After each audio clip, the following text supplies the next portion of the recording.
Om Swastiastu, selamat pagi, siang, sore, ataupun malam. Kami dari SGD B5 hari ini akan mempresentasikan student project kami untuk Blok Emergency Medicine yang bertopik Neonatal and Pediatric Transport. Sebelumnya perkenalkan, nama saya Mark Kevin Devian dengan NIM 18025111129. Hari ini akan memulai dengan latar belakang kenapa kami memilih topik ini. Pertama saya akan mulai bahwa sistem neonatal dan pediatric transport ini pertama kali diperkenalkan di Amerika tahun 1950. Kemudian ini mulai masuk ke benua Asia, yang pertama adalah China, di mana ini masuk tahun 1990. Sebelumnya pada tahun 1990 diperkirakan telah terjadi 12,7 juta kematian setiap tahunnya di bidang pediatri. Sementara hal ini berkurang sangat signifikan pada tahun 2013 menjadi 6,3 juta, di mana 2,8 diantaranya merupakan neonatus. Menurut riset dan penelitian, hal ini terjadi karena adanya perbaikan di bidang pencarian tenaga medis dan appropriate medical transport yang sudah mulai masuk juga ke benua Asia. Kebanyakan orang di dunia tidak mengetahui bahwa 5-10% neonatus membutuhkan support stimulatori berupa rangsangan taktil ataupun ventilasi, di mana 1% neonatus atau bayi yang baru lahir membutuhkan bantuan lanjutan. Namun hal ini sangat kurang diperhatikan di negara-negara berkembang, termasuk di Indonesia, terutama pada negara seperti Indonesia banyak sekali orang yang melahirkan di luar fasilitas kesehatan seperti di rumah ataupun tempat-tempat yang kurang terjangkau oleh tenaga medis. Di sini telah disimpulkan oleh suatu riset bahwa waktu menjadi hal yang sangat penting dalam mengakomodasi pasien, terutama yang masih berusia muda atau anak-anak ataupun bayi yang baru lahir, karena mereka sangat rentan terhadap penyakit dan infeksi, dan imunnya itu belum kuat untuk melawan infeksi yang ada. Karena itu menurut kami hal ini, yaitu neonatus dan pediatric transport, sangat penting untuk dibahas, terutama pada saat Blok Emergency Medicine ini. Next. Baik, perkenalkan nama saya Dewa Yu Amrita Saraswati dengan NIM 180511226. Sekarang saya akan menjelaskan mengenai kriteria yang dibutuhkan neonatus untuk mendapatkan perawatan di NICU. Pertama, neonatus itu lahir di bawah berat 2.500 gram, kemudian lahir secara prematur atau kurang dari 37 minggu, dan kemudian mengalami kesulitan saat proses kelahiran, dan adanya penyakit lain yang sudah ada sejak lahir, contohnya adalah penyakit respirasi seperti asfiksia. Next. Kemudian adalah neonatus stabilization. Yang pertama adalah sugar and safe care.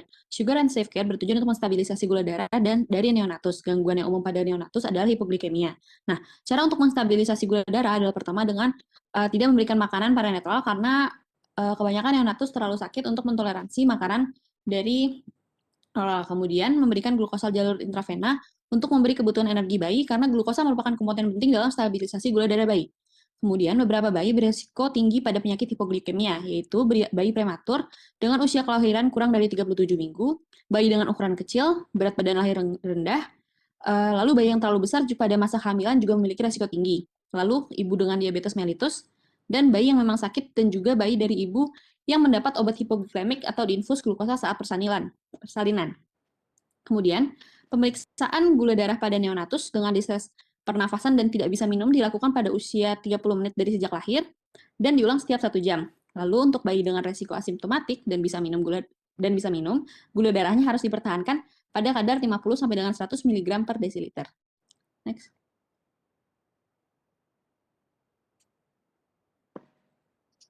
Perkenalkan, saya Jessica Rosalinda dengan NIM 180251184. Saya akan menjelaskan untuk stabilisasi neonatus yang kedua, yaitu mengenai temperatur. Adanya gangguan temperatur pada neonatus bisa dibagi menjadi dua, yaitu hipotermia dan hipertermia. Jadi sebenarnya thermal care ini merupakan suatu hal yang sangat penting dan juga bisa mengurangi morbiditas dan juga mortalitas terhadap suatu bayi yang baru lahir atau neonatus. Beberapa menit setelah bayi itu lahir, itu merupakan suatu periode adaptasi dari dia di dalam uterus, intrauterin ke ekstrauterin.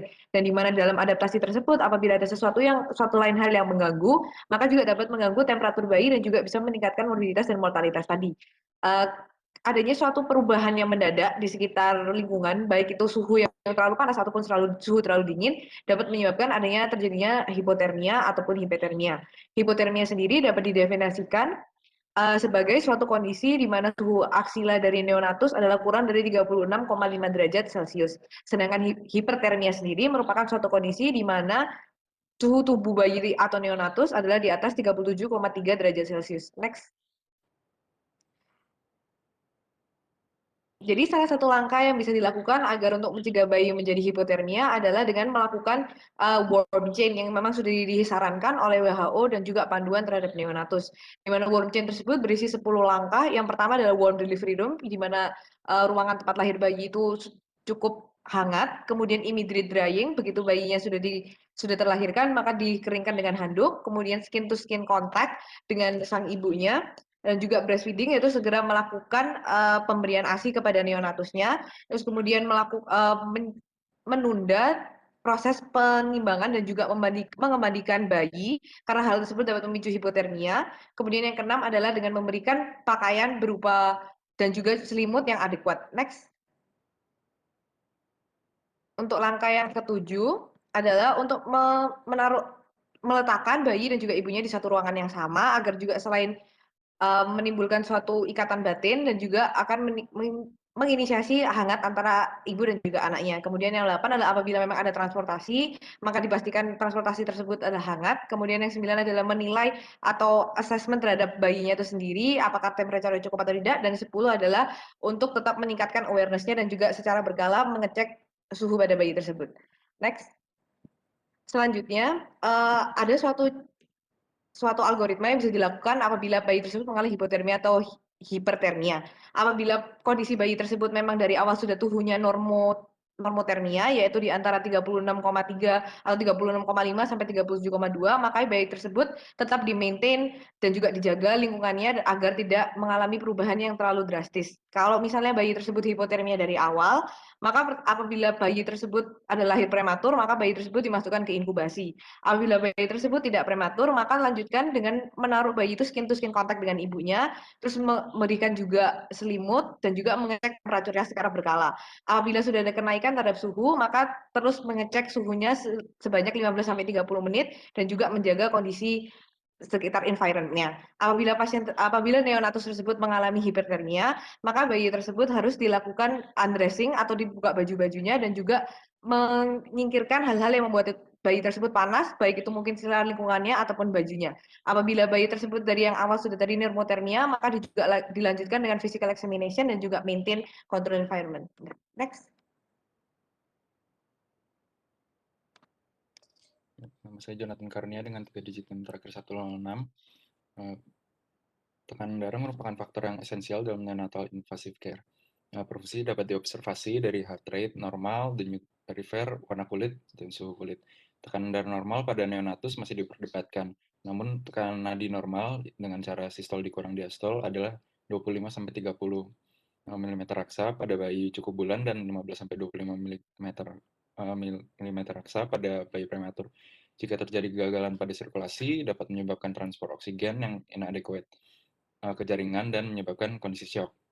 Tanda-tanda shock yang dapat dilihat adalah peningkatan upaya pernapasan seperti tak apnea, retraksi, apnea, terengah-engah, lalu perubahan nadi, lalu CRT atau capillary refill time lebih dari 3 detik, lalu kulit yang dingin, peningkatan denyut jantung, dan bradykardia atau takikardi. Jika terjadi kondisi shock, perawatan suportif harus segera diberikan, yaitu menjaga jalan nafas, beri terapi oksigen, pemasangan IV line, tata laksana disesuaikan dengan etiologi dari shock. Next. Jadi dari shock hipovolemik, sebenarnya manajemen dari shock secara general ini ditujukan untuk menormalisasi pH atau agar tidak terjadi asidosis, lalu mengurangi formasi asam laktat dan anaerobic metabolism, lalu meningkatkan oksigenasi pada jaringan dan perfusi, dan meningkatkan cardiac output. Untuk shock hipovolemik sendiri yang disebabkan oleh kurangnya darah atau cairan dapat diterapi dengan kristaloid, normal salin ataupun RL, atau produk darah. Lalu untuk shock kardiogenik yang disebabkan gangguan jantung memompa darah, memiliki goal treatment pada fungsi jantungnya, seperti mengatasi aritmia. Lalu untuk shock distributif yang umumnya disebabkan anafilaksis atau sepsis dapat diberikan jumlah cairan yang sama dengan hipovolemik, namun diperlukan lebih banyak bolus cairan karena kebocoran cairan dari intravaskuler ke ekstravaskuler atau interstisial. Pada shock kardiogenik maupun shock septik dapat diberikan natrium bikarbonat untuk mengatasi asidosis dan dopamin hidroklorida untuk meningkatkan kontraktilitas jantung dan tonus vaskuler. Dengan catatan kecukupan cairan harus dipastikan sebelum pemberian inotropik. Perkenalkan, nama saya Nimada Yudia Santi dengan NIM 18025111195. Untuk pemeriksaan laboratorium, pada stabilisasi dan transport neonatus berperan sebagai salah satu indikator penentu bayi mengalami suatu infeksi. Dalam evaluasi infeksi pada bayi, hasil pemeriksaan laboratorium ini disesuaikan juga dengan manifestasi klinis, riwayat, ataupun faktor risiko yang ada pada bayi. Terdapat 4 pemeriksaan laboratorium yang penting dan wajib dilakukan sebelum bayi dirujuk. Yang pertama yaitu blood count atau pemeriksaan darah lengkap. Yang kedua ada blood culture atau kultur darah untuk mengetahui etiologi dari infeksi pada bayi yang baru lahir. Yang ketiga blood glucose atau pemeriksaan kadar gula darah pada bayi yang baru lahir. Yang keempat yaitu blood gas atau melakukan analisa gas darah, terutama pada bayi yang lahir dengan respiratory distress atau adanya riwayat shock. Untuk pemeriksaan lanjutan, baik itu pemeriksaan laboratorium atau radiologi, dapat dilakukan ketika bayi sudah sampai di tempat rujukan. Adapun pemeriksaan lainnya berupa pemeriksaan fungsi ginjal, fungsi hati, elektrolit, baik itu pemeriksaan kadar sodium, potasium, dan kalsium, pemeriksaan C-reaktif protein, dan untuk radiologinya itu dapat dilakukan X-ray, CT scan, ataupun USG. Next. Untuk emotional support yang dapat dilakukan atau diberikan kepada orang tua pasien, di mana ketika bayi terlahir dengan kondisi yang buruk dan memerlukan perawatan lebih lanjut, orang tua dari bayi, khususnya ibu yang melahirkan itu akan mengalami krisis emosional. Maka informed consent ataupun pemberian dukungan emosi itu sangat penting diberikan kepada orang tua agar dapat menurunkan kekhawatiran ataupun rasa bersalah dari orang tua sang bayi, sehingga lebih mudah untuk diajak berdiskusi dan berkomunikasi mengenai intervensi medis selanjutnya yang diberikan kepada bayi. Adapun beberapa fase emosi yang akan dilalui oleh orang tua bayi, khususnya untuk ibunya, yang pertama yaitu shock dan kebingungan, yang kedua denial atau fase penyangkalan terhadap kondisi yang dialami sang bayi, yang ketiga berkabung, sedih, ketakutan, bahkan hingga depresi, yang keempat marah dan merasa bersalah, yang terakhir yaitu equilibrium atau organized stage, di mana pada fase ini orang tua pasien sudah mulai tenang dan mampu memahami kondisi ataupun keadaan yang dialami oleh bayinya. Adapun bentuk support emosi yang dapat diberikan, yang pertama yaitu memberikan kesempatan kepada orang tua bayi, khususnya ibu, untuk bertemu sang bayi sebelum dirujuk. Yang kedua itu memberikan selamat kepada ibu yang berhasil melahirkan bayinya. Yang ketiga, melakukan dokumentasi terhadap bayi. Yang keempat, memberikan support moral, baik itu dari kerabat dekat ataupun dari pemuka agama. Dan yang terakhir yaitu menyediakan penjelasan yang sederhana kepada kedua orang tua bayi mengenai kondisi bayi, kemudian rencana selanjutnya yang akan diberikan kepada bayi, serta melibatkan kedua orang tua dalam pengambilan keputusan ataupun persetujuan dari prosedur-prosedur yang selanjutnya diberikan kepada bayi. Next. Baik, perkenalkan saya Kadek Prasetya Patiwi dengan NIM 18025-11036. Di sini saya akan menjelaskan tentang mekanisme untuk merujuk dan juga transport. Jadi tenaga kesehatan harus mampu mengenali masalah pada bayi baru lahir yang tidak dapat ditangani di sarana pelayanan kesehatan tempat bayi tersebut dilahirkan dan memutuskan untuk segera dirujuk. Penting untuk diketahui bahwa bayi yang boleh dipindahkan atau dirujuk adalah bayi yang keadaannya stabil. Tindakan merujuk harus dilakukan oleh tim transport yang khusus, yang terlatih dan berpengalaman dalam sistem yang terorganisir, yang memungkinkan pemantauan dan perawatan setara dengan perawatan tingkat lanjut. Transportasi bayi baru lahir sebaiknya dilakukan dengan menggunakan inkubator transport, namun transportasi di fasilitas yang terbatas juga dapat dilakukan dengan metode skin-to-skin contact atau biasa disebut dengan metode pangguru. Next. Jadi dalam mekanisme refer and transfer ini yang pertama ada sumber daya manusianya, di mana tim transport umumnya terdiri dari 2-3 orang tenaga medis, di mana Commission on Accreditation of Medical Transport System menetapkan kemampuan yang harus dimiliki oleh tim transport neonatus itu antara lain adalah keahlian melakukan basic life support skill untuk airway, breathing, and circulation, kemudian dilanjutkan dengan keahlian advanced life support procedures. Secara umum, transport bayi diperkirakan akan membutuhkan resusitasi emergensi selama perjalanan, oleh karena itu, transportasi harus didampingi oleh dokter dan disupervisi oleh konsultan neonatologi yang selalu siap dihubungi melalui telepon atau on-call. Next. Baik, perkenalkan saya Adrian Wirinata Gorinta dengan 3 digit NIM terakhir 005. Baik, jadi di sini saya akan mencoba membahas mengenai moda transportasi serta peralatan yang akan digunakan. Untuk moda transportasi yang salah satu yang paling umum digunakan sekarang adalah ambulans. Berdasarkan keputusan Menteri Kesehatan dan Kesejahteraan Sosial Republik Indonesia nomor 143 garis miring Menkes Kesos garis miring SK garis miring 2 2001 tertanggal 23 Februari 2001, jenis ambulan yang digunakan untuk pertolongan gawat darurat ini adalah ambulan gawat darurat. Adapun beberapa syarat yang harus dipenuhi oleh untuk penggunaan ambulans gawat darurat ini meliputi persyaratan teknis, persyaratan alat ketersediaan alat medis, serta juga petugas, kriteria untuk petugas. Nah, untuk persyaratan teknis sendiri ada beberapa kriteria. Yang pertama, ambulans merupakan kendaraan roda 4 atau lebih dengan peredam getaran yang lunak, memiliki warna kuning muda, memiliki lampu rotator warna biru di bagian atas tengah dari kendaraan, serta memiliki tanda pengenal berupa tulisan emergensi atau gawat darurat pada bagian depan, belakang, samping kiri, dan juga kanan dari badan ambulans tersebut. Lalu setelah itu kendaraan ini harus dilengkapi dengan AC, memiliki pintu belakang yang dapat dibuka ke arah atas, memiliki radio komunikasi atau telepon genggam di ruang kemudi, memiliki ruangan untuk penderita yang cukup luas untuk sekurang-kurangnya penempatan 2 tandu. Setelah itu memiliki tempat duduk yang dapat diatur penempatannya, serta memiliki tempat untuk menggantung infus dengan ketinggian sekurang-kurangnya 90 cm di atas tempat penderita. Lalu setelah itu ambulans ini juga harus memiliki persediaan air bersih minimal 20 liter serta penampungan air limbah otomatis dan juga ketersediaan arus listrik.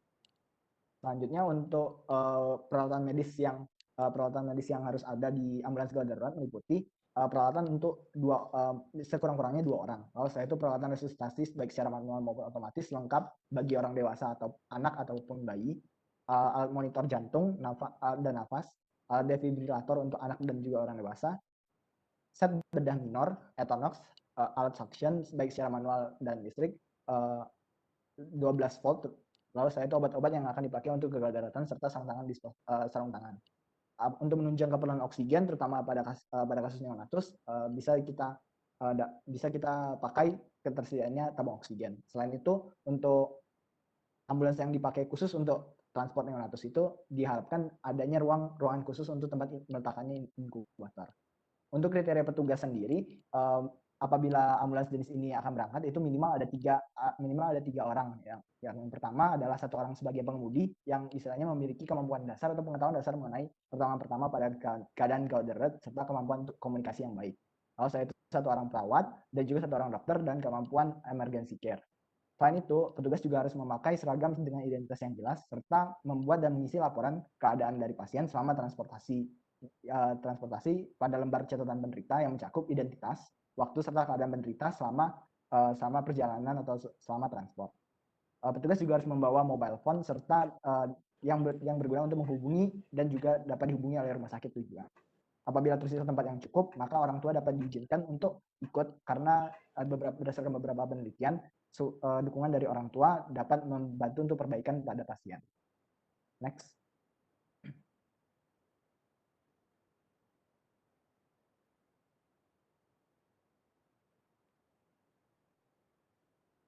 Baik, perkenalkan nama saya Gisela Maria Dusles Gonjaga Tau dengan NIM digit terakhir 075.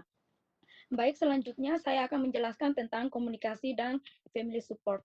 Komunikasi merupakan konsep yang diartikan sebagai penyampaian atau berbagi informasi. Komunikasi antara orang tua dan staf neonatal intensive care unit atau NICU merupakan bagian penting dari dukungan yang ditawarkan kepada orang tua dan dapat mengurangi stres emosional bagi orang tua. Dalam situasi seperti ini, mungkin tim medis perlu untuk memutuskan siapa anggota staf yang paling tepat untuk mendampingi anak tersebut. Karena masuknya bayi ke NICU pasti akan menimbulkan tekanan emosional bagi orang tua. Jika ada orang tua, harus dijelaskan prosesnya kepada mereka, termasuk aspek keselamatan, potensi kerusakan selama perjalanan, dan cara penanganannya. Next. Baik, selanjutnya untuk documentation and informed consent. Dokumentasi dari transportasi neonatal sendiri dapat dilihat dalam bentuk catatan klinis yang tertulis dengan jelas, serta ringkasan penting untuk setiap perawatan pasien. Fitur penting dari dokumentasi transportasi berupa memberikan catatan pasien selama pemindahan, hubungan penting antara fasilitas rujukan, tim transportasi, dan fasilitas penerima, bukti dokumenter tentang evaluasi pasien, pengobatan, dan perubahan kondisi, dasar perencanaan perawatan pasien dan tinjauan kasus, serta catatan kesehatan permanen. Untuk pemindahan pasien antar rumah sakit, sangat membutuhkan komunikasi yang baik antara rumah sakit rujukan, tim operasional, dan ICU penerima. Komunikasi ini dimulai dengan panggilan telepon awal dan berakhir saat pasien dirawat di ICU pertama, ICU penerima. Baik, next.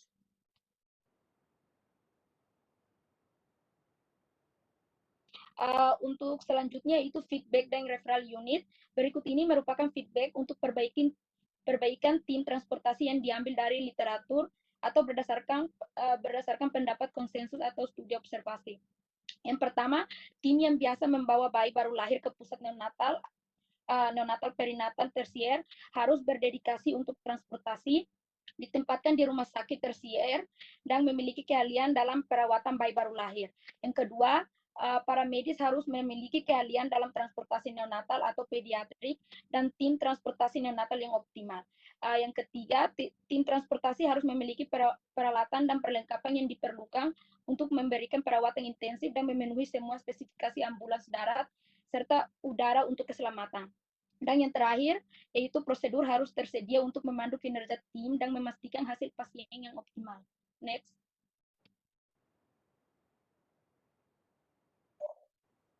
Baik, perkenalkan saya Kiwayan Widimanurwibowo dengan digit NIM 18025111020.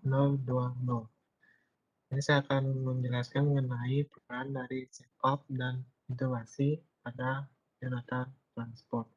Yang pertama, CPAP itu dapat menjadi sebagai support pernapasan primer dan juga following intubasi. Dengan CPAP ini dapat meningkatkan oksigenasi, menurunkan resistensi jalan napas, kemudian meningkatkan fungsi dari diafragma, kemudian menurunkan obstruktif apnea. Kemudian selanjutnya ada intubasi. Intubasi ini merupakan support pernapasan untuk prematur neonatus dengan respiratory distress syndrome. Kebanyakan di neonatal unit seperti NICU dan delivery room itu ada yang diagnosis untuk dilakukannya intubasi. Kebanyakan itu akut respiratory failure. Dengan indikasi, kebanyakan indikasinya adalah oxygen failure, ventilation failure, surfactant administration.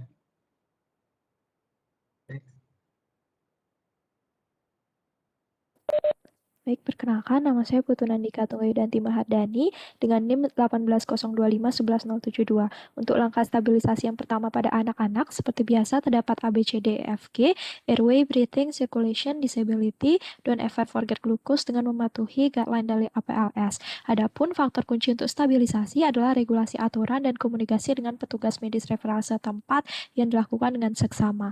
Lebih spesifiknya, langkah stabilisasi dimulai dari 3 bagian. Pertama, airway, terdiri dari intubasi, repositioning endotracheal tube, hingga radiografi dada. Kemudian ada support sirkulasi dan akses vaskular, meliputi akses vena sentral, arterial, pemberian agen inotropik pertama, akses intraoseus apabila diperlukan, dan resusitasi cairan. Terakhir, apabila terdapat intervensi neurologis yang bisa dilakukan, berupa inisiasi sedasi, terapi osmolar, hingga CT scan, itu dapat dilakukan. Next.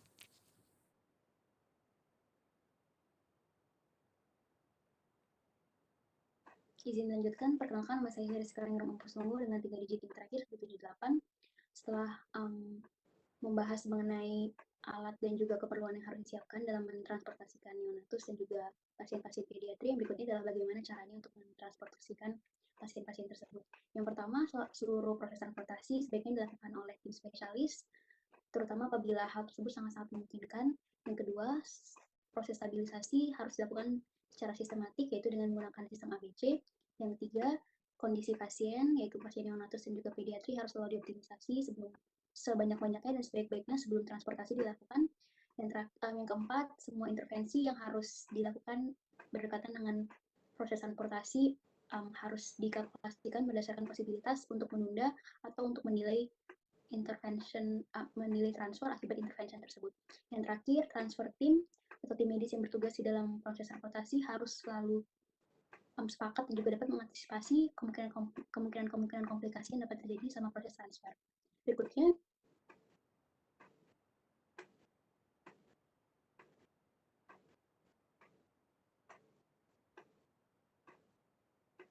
beberapa konsiderasi lainnya adalah beberapa hal yang diasosiasikan dengan perburukan kondisi pasien, terutama dalam proses transportasi. Yang pertama, adanya risiko atau risk factor untuk adverse event.